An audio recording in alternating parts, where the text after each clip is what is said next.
Every great empire in history believed it was invincible.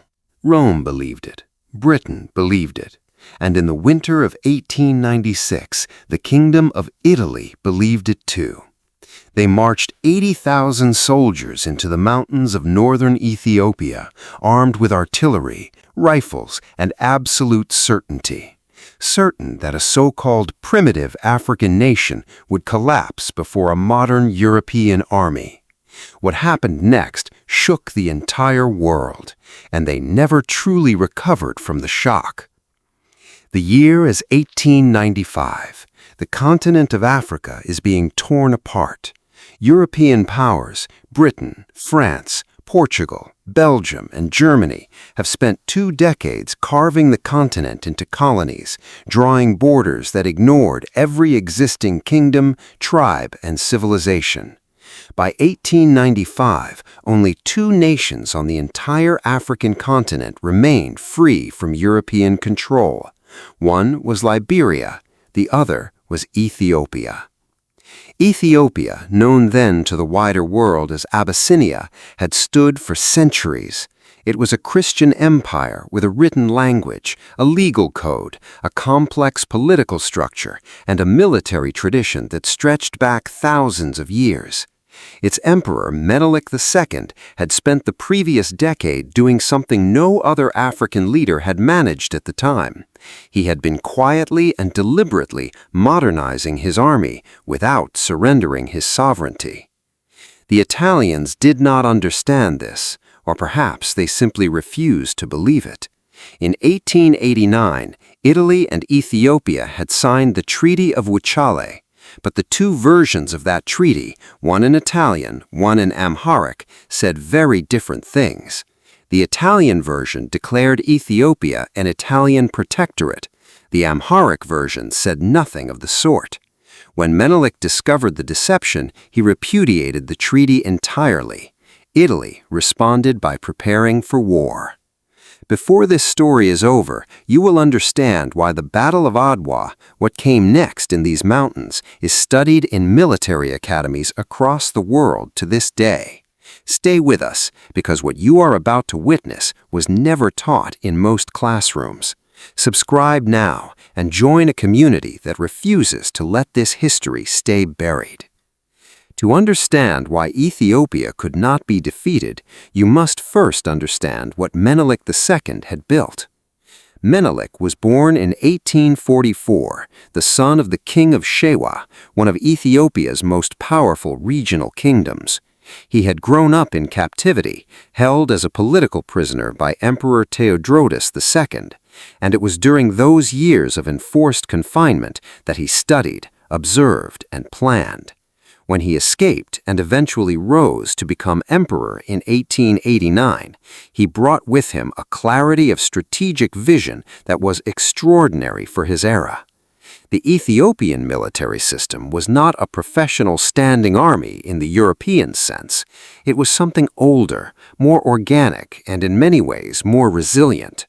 At its core were the regional lords, called Roses, each commanding their own armies and owing loyalty to the emperor. Menelik had spent years forging these semi-independent war chiefs into a unified force through a combination of diplomacy, marriage alliances, and strategic patronage. His most critical achievement, however, was in weapons. While other African leaders had struggled to arm their forces, Menelik had traded cleverly and aggressively with France and Russia, both of whom had their own reasons to see Italy humiliated. By the time Italian forces crossed into Ethiopian territory in late 1895, Menelik commanded an army of approximately 100,000 soldiers, equipped with over 100,000 rifles and dozens of artillery pieces. These were not spears and shields facing Maxim guns. This was a modern armed force, deployed by a man who knew exactly how to use the land he was defending. The terrain of northern Ethiopia was his greatest weapon. The region around Adwa, a town in the Tigray province, was a landscape of rugged, jagged mountains, deep valleys, and narrow passes. Italian military maps of the area were dangerously inaccurate. Ethiopian warriors, many of whom had grown up running across these same ridges since childhood, knew every rock, every slope, every hidden approach. The Italians were walking into a geography they did not understand, guided by maps that did not exist. Italy's commander in the field was General Oreste Baratieri. He was not an incompetent man. He had fought in previous African campaigns and understood the basics of colonial warfare. But he was under severe political pressure. The Italian Prime Minister, Francesco Crispi, was furious at the slow pace of the campaign. He sent Baratieri a telegram in late February 1896 that was almost contemptuous in its urgency. Crispi called the stalemate a military and financial disaster and demanded action. Baratieri had 3 Italian brigades and 1 colonial brigade, roughly 17,000 men in total. He knew his force was outnumbered. He knew his supply lines were stretched dangerously thin. His soldiers had been in the field for weeks, their rations running low. But the political pressure was intolerable. On the night of the 29th of February 1896, a leap year, Baratieri ordered his 4 brigade commanders to advance simultaneously through the mountain passes toward Adwa under the cover of darkness. The plan collapsed almost immediately. The maps were wrong. The 4 columns, led by Generals Albertone, Arimondi, da Bormida, and Elena, lost contact with one another in the dark. They advanced at different speeds along paths that diverged rather than converged. By the time dawn broke on the 1st of March 1896, the Italian force was not a unified army on high ground. It was 4 separate, isolated columns scattered across unfamiliar mountain terrain, out of sight of one another, with no means of rapid communication. Menelik knew exactly where each of them was. His intelligence network, built on local scouts and civilians who had been watching every Italian movement for weeks, had tracked the night advance in real time.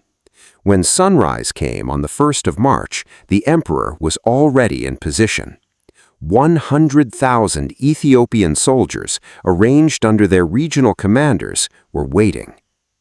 The battle began in the north, where General Albertone's brigade, the colonial Ascari troops leading the Italian advance, stumbled into contact with the forces of Ras Mikhail and Ras Mengesha. Albertone had advanced too far, too fast, and found himself miles ahead of the other Italian columns with no support. The Ethiopian commanders enveloped him from 3 sides. Within hours, his brigade was destroyed.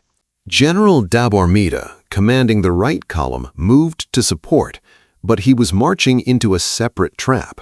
Ras Mikhael's forces, having already broken Albertone, swung south and struck da Bormida's column as it advanced through a narrow valley.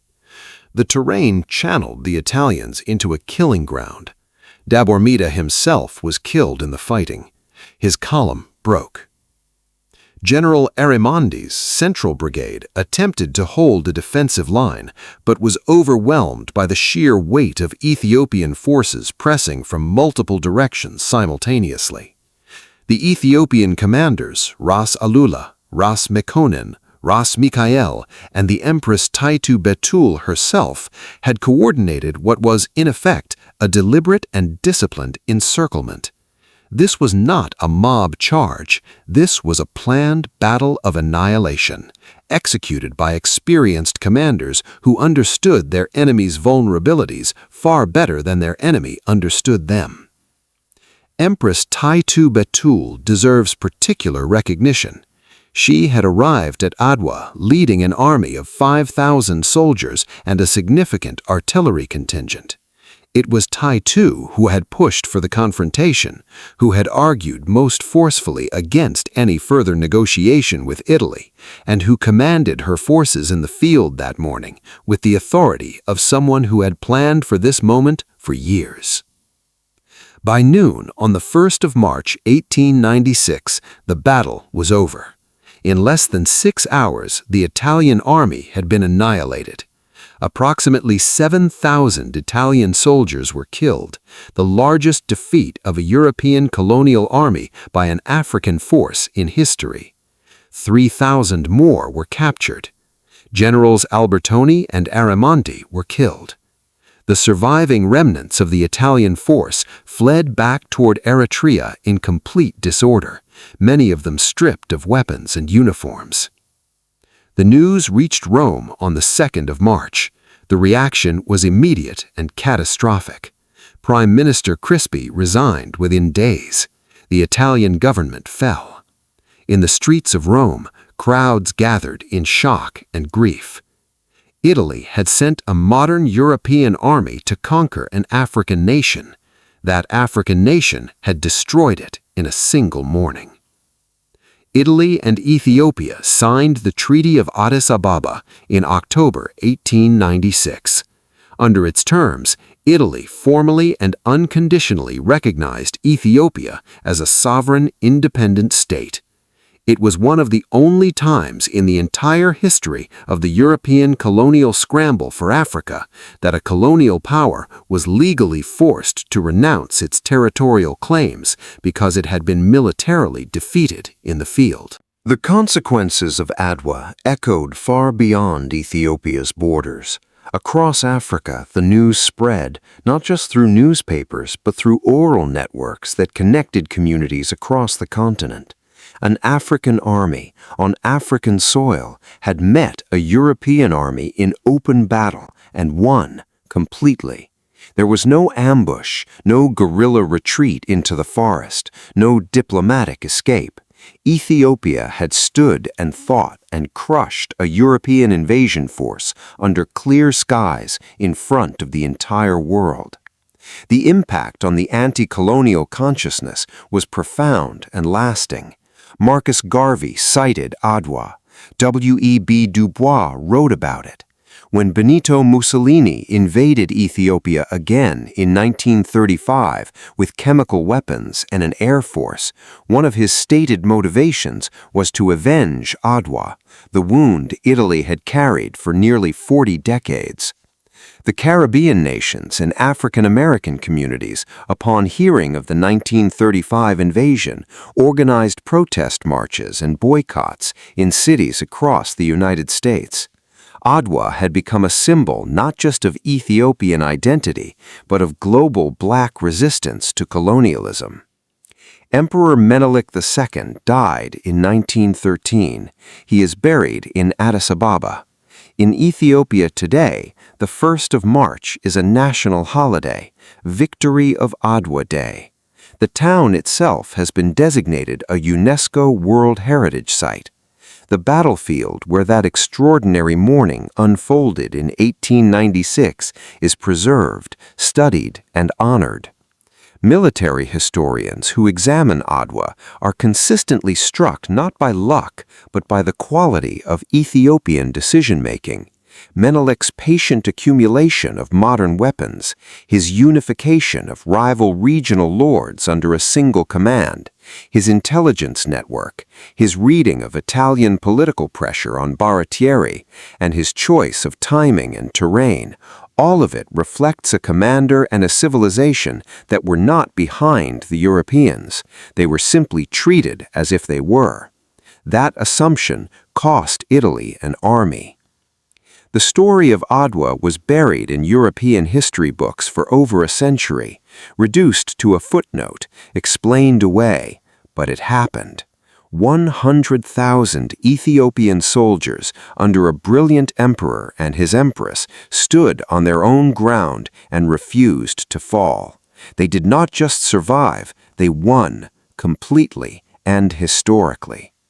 If this story moved you, share it. Let the world know that Africa's greatest victory was not fiction.